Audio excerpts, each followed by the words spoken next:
कौन सा ज्योतिर्लिंग है दक्षिण का कैलाश? कौन सा ज्योतिर्लिंग करेगा दुखों का नाश? कौन सा ज्योतिर्लिंग टालेगा अकाल मृत्यु? कौन सा ज्योतिर्लिंग है स्वयंभू?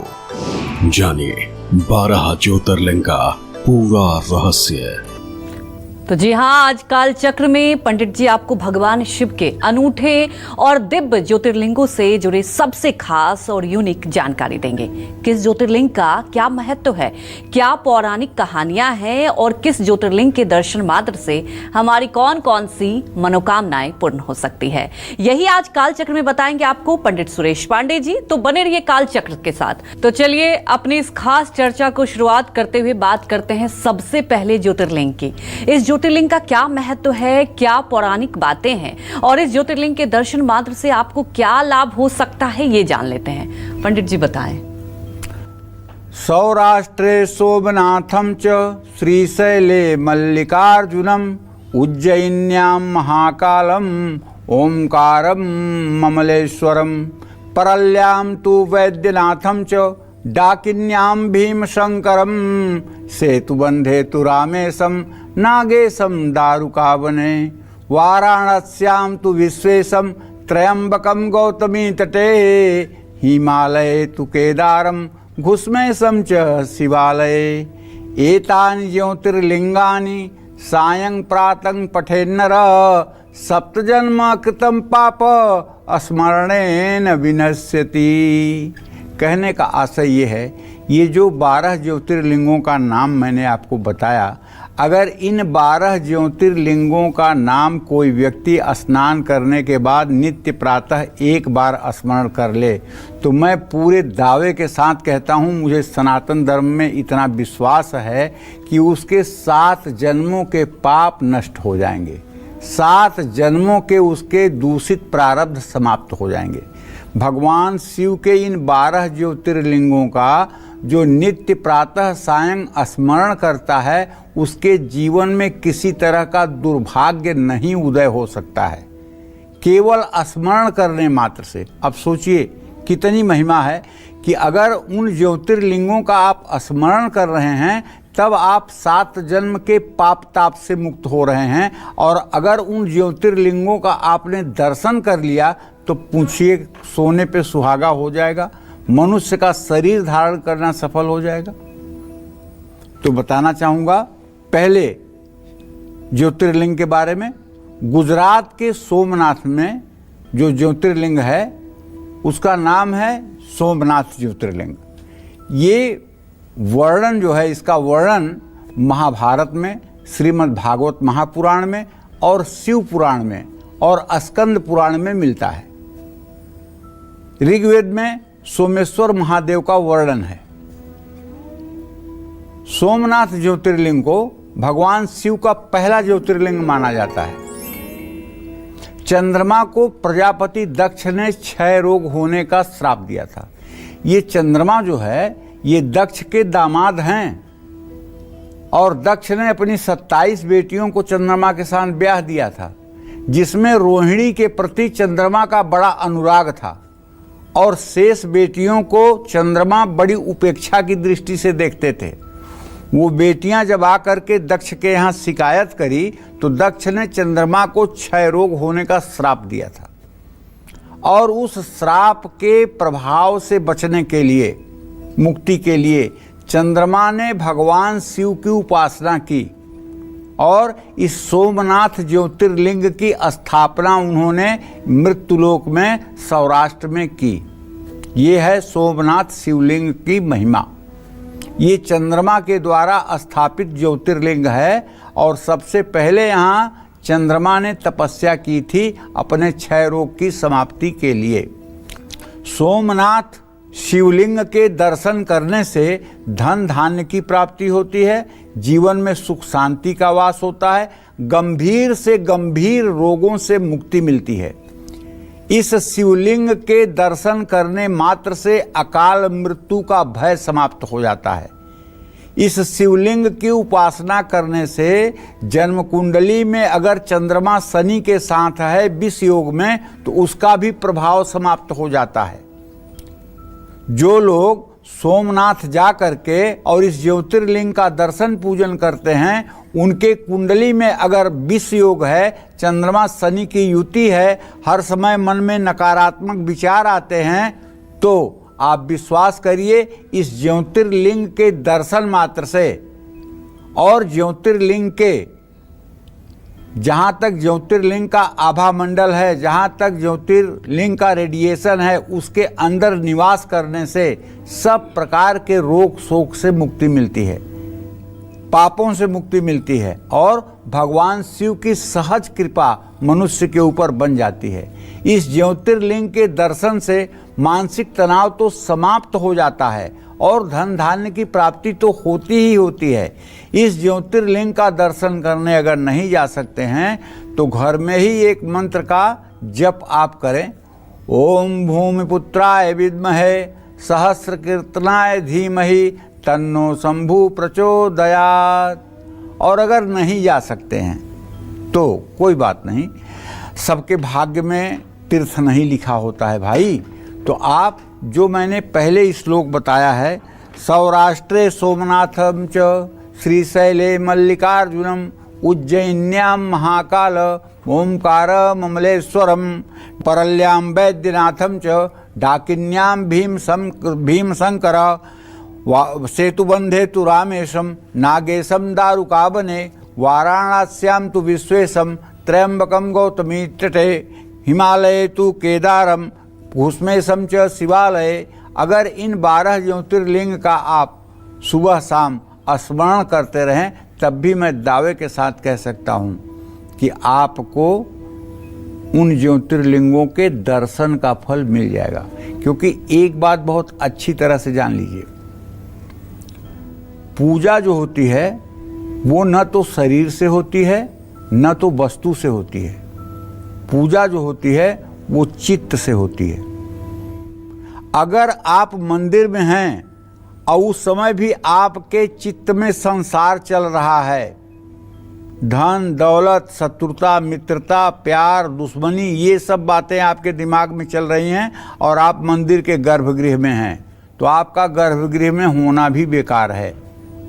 और यदि आप वहाँ से लाखों कोस दूर बैठे हुए हैं और आपके चित्त में उसी का चिंतन चल रहा है, उसी स्थान का और उसी प्रतिमा का, उसी स्थान विशेष का आपके मन में चिंतन चल रहा है, अनवरत तैल धारावत चिंतन चल रहा है, तो आप विश्वास करिए आप दूर रहते हुए भी नज़दीक हैं।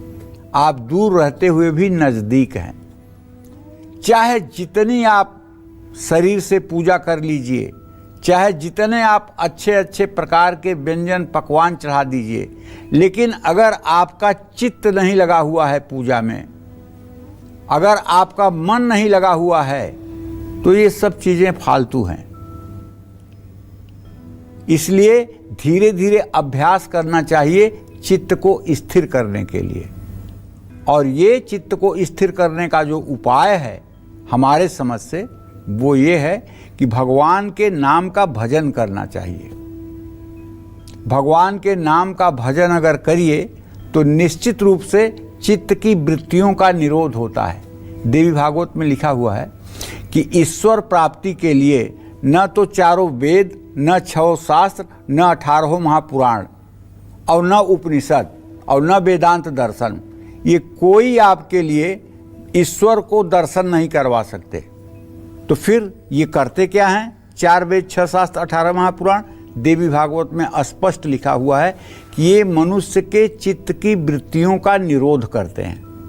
मनुष्य की चित्त वृत्तियां जो है, जो काम क्रोध मोह लोभ मद मत्सर की तरफ उन्मुख हैं, उनको रोकते हैं और उनको रोक करके अंतर्मुख करते हैं। और जब चित्त वृत्तियां अंतर्मुख होती हैं तो जानई सोई जेहि देहि जनाई, जानत तुम्हें होई जाई।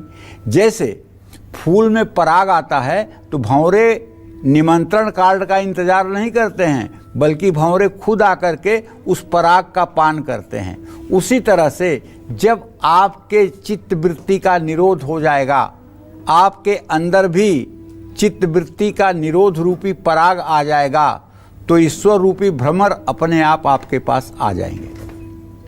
ईश्वर का साक्षात्कार होने में तब देर नहीं लगेगी। जानत तुम्हें होई जाई, जानत तुम्हें होई जाई।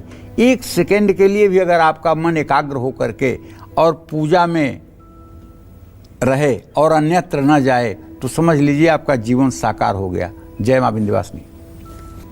तो पंडित जी ने पहले ज्योतिर्लिंग के बारे में आपको बताया, अब बात कर लेंगे दूसरे ज्योतिर्लिंग की।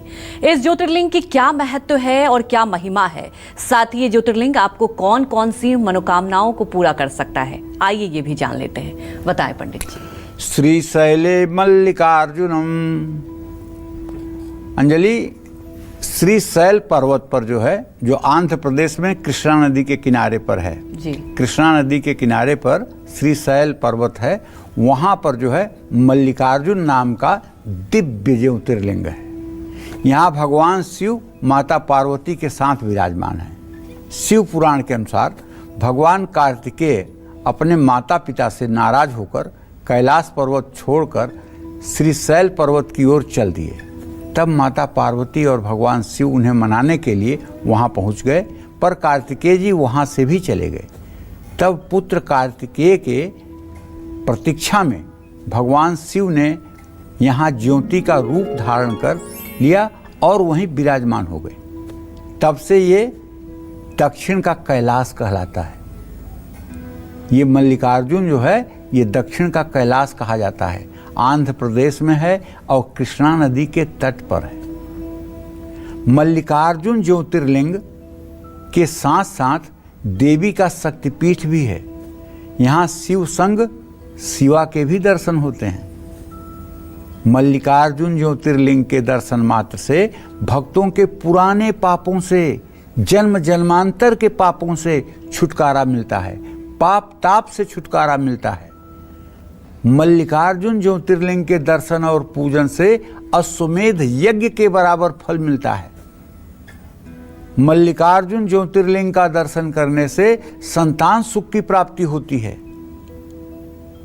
जो लोग सावन के महीने में मल्लिकार्जुन ज्योतिर्लिंग के दर्शन करने जाते हैं, उनका सुख, सौभाग्य और संपत्ति बिना प्रयास के उन्हें प्राप्त होती है। इस ज्योतिर्लिंग के दर्शन पूजन से बुध ग्रह मजबूत होता है। इस ज्योतिर्लिंग का दर्शन करने नहीं जा सकते हैं तो घर में ही एक मंत्र का जप करें। ओम श्री शैलपुत्राय विद्महे शिवप्रियाय धीमहि तन्नो मल्लिकार्जुन प्रचोदयात्। या तो ये मंत्र कहिए या ये कहिए, सौराष्ट्रे सोमनाथम च श्रीशैले मल्लिकार्जुनम उज्जैन्यां महाकालम ओंकारम ममलेश्वरम परल्यां तु वैद्यनाथम च डाकिन्यां भीमशंकरम सेतुबंधे तु रामेशम नागेशम दारुकावने वाराणस्यां तु विश्वेशम त्र्यंबकम गौतमी तटे हिमालय तु केदारम घुस्मेशम च शिवालय। इस मंत्र का भी अगर आपने बढ़िया से पाठ सुबह शाम कर लिया तो आप मान के चलिए कि मल्लिकार्जुन में आपकी उपस्थिति मान ली जाएगी। जय मां विंध्यवासिनी। तो आगे और भी चर्चा करेंगे और जानेंगे पंडित जी से तीसरे ज्योतिर्लिंग के बारे में, लेकिन उसके पहले हमारी एक दर्शक जुड़ चुकी है गुरुग्राम से, त्रिलोकी शर्मा। त्रिलोकी, आप अपने सवाल ले सकती हैं। गुरु जी, आपके चरणों में कोटि कोटि प्रणाम। मैं त्रिलोकी शुक्ला बोल रहा हूँ। जी, सुखी रहिए। गुरु जी, मेरा सवाल ये है कि मेरा जन्म जो है 8 मई 1980 को है, गुरुवार रात्रि 8:30 बजे। जी गुरु जी, मैं आपका बहुत बड़ा प्रशंसक हूँ। मेरा लड़का बीटेक कर रहा है मैकेनिकल से, उसका नाम कुणाल है और उसकी जन्म तिथि जो है 16 जनवरी 2001 जो है रात्रि 2:40 पे 2003 का है जी। गुरु जी, और लड़की 12वीं में करे, उसका नाम खुशी शुक्ला है। मेरा देखिए गुरु जी, तो मेरा कभी भाग्योदय होगा कि नहीं? मैं जब भी किसी विद्वान को दिखाता हूँ तो वही कहता है शनि की 7.5 आपको चल रही है, ये कर लो वो कर लो। मेरी जिंदगी में किराए पे 30 साल से रह रहा हूँ, तो मेरा घर बनेगा कि नहीं? गुरुग्राम में बिहार से का हूँ। देखो त्रिलोकी भैया, सही बात यह है कि प्रचलित नाम के हिसाब से तो आपके ऊपर 7.5 नहीं बन रही है। अब आपकी जन्म कुंडली में कौन सी राशि है ये देख करके तो कहा जा सकता है कि आपकी है कि नहीं है साढ़े साथी, क्योंकि साढ़े साथी इस समय मकर, कुंभ और मीन राशि पर है, बाकी राशियों पर तो है नहीं। किसी के कहने में मत आइए, पहली बात। दूसरी बात जो मैं देख पा रहा हूँ आपके प्रश्न के हिसाब से, आपके भाग्य भाव का स्वामी बुध शुक्र के साथ 10वें भाव में है। आपके अंदर कोई बुराई नहीं, कोई दुर्गुण नहीं, लेकिन पूर्व जन्म का प्रारब्ध इतना अच्छा नहीं है कि सारी संसाधन और सारी सुविधाएं आपको एकाएक मिल जाएं। इसके लिए कुछ आपको प्रयास करने पड़ेंगे। जैसे आप नित्य अपने घर के आसपास जो भी भगवान शिव का ज्योतिर्लिंग हो, जो भी भगवान का शिवलिंग हो, वहाँ जाइए और 1 लोटा जल, 1 गिलास चीनी का रस और बेलपत्र शिवलिंग पर चढ़ाइए। दूध हो सके तो दूध भी शिवलिंग पर चढ़ाइए और 3 पत्ती वाला बेलपत्र चढ़ाइए और उसके बाद एक घी का दिया जलाइए। और अगर ज़्यादा कुछ ना हो तो कम से कम 1 गुड़ की डली ले जाइए, वो भगवान शिव को भोग लगा करके वहीं ज्योतिर्लिंग पर छोड़ दीजिए और वहीं बैठ करके कहीं भी, मतलब कि मंदिर कैंपस में बैठ करके 5 मिनट तक नमः शिवाय का जप करिए। मन में ही जप करिए, बोल करके जप मत करिए, जप करिए। ये उपाय आप 1 वर्ष तक करके देखिए, आपका घर भी हो जाएगा, आपके बेटे का भविष्य भी उत्तम हो जाएगा, आपके बेटी का भी भविष्य उत्तम हो जाएगा, आपकी सारी परिस्थिति बदल जाएगी। क्योंकि ये एक बात साफ है, जौ तप करई कुमारी तुम्हारी, भाब्यु मेट सकहि त्रिपुरारी। मंत्र महामणि विषय ब्याल के, मेटत कठिन कुअंक भाल के। ये जो भाग्य की रेखा है, जिसको कुअंक कहते हैं, दुर्भाग्य को कुअंक कहते हैं, इसको मिटाने की सामर्थ्य सिर्फ और सिर्फ भगवान शिव में है और किसी देवता में नहीं। ब्रह्मा के लिखी हुई को बिना किसी बहुमत के बदलने का अधिकार सिर्फ भगवान शिव को प्राप्त है। इसलिए को देव नहीं, महादेव है। बाकी तो जो ब्रह्मा ने लिख दिया है वो दुख सुख सबको भोगना पड़ेगा। लेकिन अगर भगवान शिव की शरणागति में हो गया, भगवान शिव का हो गया, तो अब ब्रह्मा का लिखा सब खराब, अब वो होगा जो भगवान शिव चाहेंगे। तो आप भगवान शिव को समर्पित होकर के उनके ध्यान भजन सेवा में लग जाइए। एक दिन ऐसा आएगा जब आप अपने जीवन से पूर्ण रूप में संतुष्ट होकर के और संपूर्ण रूप से धार्मिक कार्यों में लग जाएंगे। जय मां विंध्यवासिनी। तो देखिए, आज हम बात कर रहे हैं ज्योतिर्लिंग के बारे में। पंडित जी ने आपको 2 ज्योतिर्लिंग के बारे में बताया। पंडित जी, अब तीसरे ज्योतिर्लिंग के बारे में भी बताएं हमारे दर्शकों को कि उससे कैसे कई गुना पुण्य मिले और अकाल मृत्यु से भी बचा जा सके। हाँ, अब तीसरा ज्योतिर्लिंग तो भाई उज्जैन्याम महाकाल। काल के 2 अर्थ होता है। काल का एक अर्थ है समय और दूसरा अर्थ है मृत्यु। ऐसा माना जाता है कि प्राचीन समय में यहीं से पूरे विश्व का मानक समय निर्धारित होता था। मध्य प्रदेश के उज्जैन में महाकालेश्वर ज्योतिर्लिंग के रूप में भगवान शिव विराजमान हैं। ऐसा माना जाता है कि भगवान शिव ने इस स्थान पर दूषण नाम के राक्षस का वध किया था। ऐसा माना जाता है कि उज्जैन की स्थापना खुद ब्रह्मा जी ने स्वयं की थी। आकाशे तारकम लिंगम, पाताले हाटकेश्वरम, भूलोके च महाकालो, लिंगत्रयम नमोस्तुते। ये 3 प्रकार के जो आकाश, पाताल और मृत्युलोक में ज्योतिर्लिंगों का वर्णन है, तो आकाश में तारक शिवलिंग, पाताल में हाटकेश्वर शिवलिंग और पृथ्वी पर महाकालेश्वर शिवलिंग सर्वमान्य है। इसीलिए कहते हैं, मृत्यु से वो डरे जो काम करे चांडाल का, मृत्यु से वो क्यों डरे जो भक्त हो महाकाल का। जो महाकाल का भक्त होगा उसे कैसी अकाल मृत्यु, उसे कैसी दुर्घटना का भय। जो महाकाल का भक्त होगा सचमुच में वो मृत्युंजय होगा, मृत्यु पर जय प्राप्त करने वाला होगा। और अगर आपको सौभाग्य मिला है उज्जैन जाने का, आपने दर्शन किया है, आप भाग्यशाली हैं। अगर नहीं जा पाए हैं, जा सकते हैं तो जरूर जाना चाहिए। यदि आपकी जन्म कुंडली में किसी ने अल्पायु योग बताया है, अगर आपकी कुंडली में किसी ने ऐसा बताया है कि आपके मार्केश की दशा या मृत्युभावेश की दशा अमुक समय में चलेगी, तो एक बार महाकालेश्वर के केवल परिधि क्षेत्र में जाने मात्र से वो अकाल मृत्यु का भय दूर हो जाता है। महाकालेश्वर ज्योतिर्लिंग एकमात्र दक्षिण मुखी ज्योतिर्लिंग है जो बिना किसी मंत्र और यंत्र के ही बहुत शक्तिशाली है।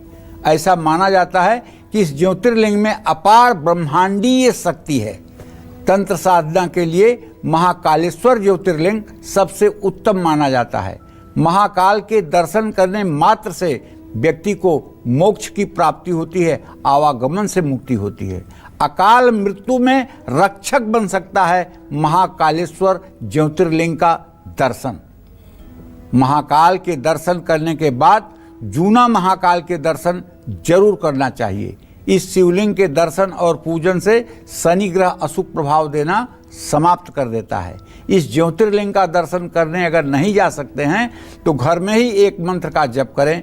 ओम कालांबिका पुत्राय विद्महे श्मशानवासिने धीमहि तन्नो महाकाल प्रचोदयात्। और अगर ये शिव गायत्री आप नहीं कर सकते हैं तो आपको यही करना चाहिए कि सौराष्ट्रे सोमनाथस्य श्रीशैले मल्लिकार्जुनम उज्जैन्यां महाकालम मोमकारम ममलेश्वरम परल्यां तु वैद्यनाथम च डाकिन्यां भीमशंकर सेतुबंधे तु रामेशम नागेशम दारुकावने वाराणस्यां तु विश्वेशम त्रयंबकम गौतमी तटे हिमालय तु केदारम घुस्मेशम च शिवालये।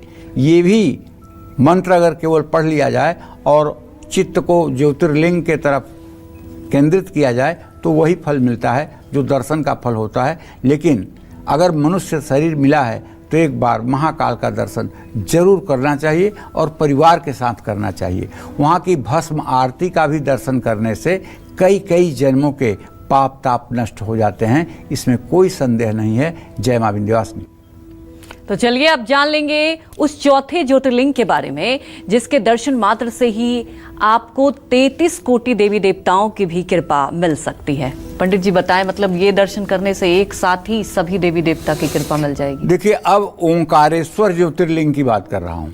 ओंकारेश्वर ज्योतिर्लिंग जो है ये मध्य प्रदेश में नर्मदा नदी के तट पर स्थित है। ऐसा माना जाता है कि ज्योतिर्लिंग ओम के नाद से उत्पन्न हुआ है। ऐसी मान्यता है कि भगवान शिव तीनों लोकों का भ्रमण करने के बाद रात में इसी स्थान पर आकर विश्राम करते हैं। इस मंदिर की शयन आरती बहुत प्रसिद्ध है। मान्यता ये भी है कि इस मंदिर में भगवान शिव मां पार्वती के साथ चौसर खेलते हैं, इसलिए रात के समय यहाँ चौपड़ बिछाई जाती है और सुबह चौसर बिखरे पड़े रहते हैं। धार्मिक मान्यता के अनुसार ओंकारेश्वर ज्योतिर्लिंग के आसपास कुल 68 तीर्थ स्थित हैं और यहाँ भगवान शिव 33 कोटि देवताओं के साथ विराजमान हैं।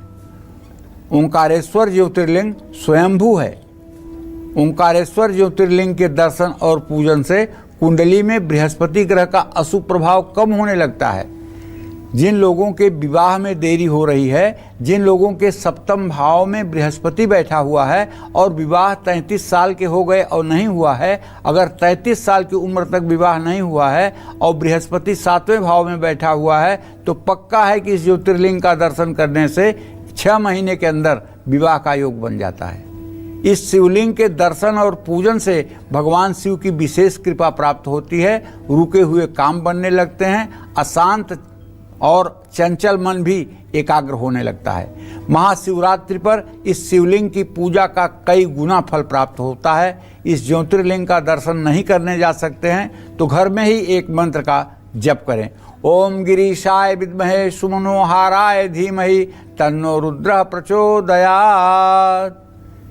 तो कहने का आशय ये है कि आप अगर जा सकते हैं, दर्शन कर सकते हैं तो एक बार करना चाहिए। और अगर मनुष्य शरीर धारण किया है और भगवान ने आपको किसी लायक बनाया है तो एक बार 12 ज्योतिर्लिंगों का दर्शन कर लेना चाहिए। ऐसा मेरा नम्र निवेदन है।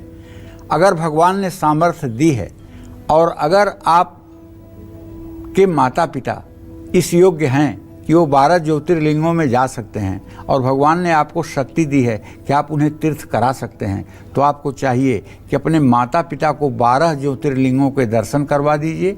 मैं दावे के साथ कहता हूँ, अगर आपने अपने माता पिता को 12 ज्योतिर्लिंगों के दर्शन करवा दिए तो कभी जिंदगी में आपके सामने ऐसी स्थिति नहीं उत्पन्न होगी जिससे आपके माथे पर पसीना आए और आप अफसोस में हों। जो लोग अपने माता पिता को 12 ज्योतिर्लिंगों का दर्शन करा देते हैं, उनके लिए शिवलोक और बैकुंठ में पहले से ही स्थान सुरक्षित हो जाता है और ऐसे लोग सुखमय जीवन व्यतीत करके अंत में शिवलोक को, बैकुंठ को प्राप्त होते हैं। जय मां विंध्यवासिनी।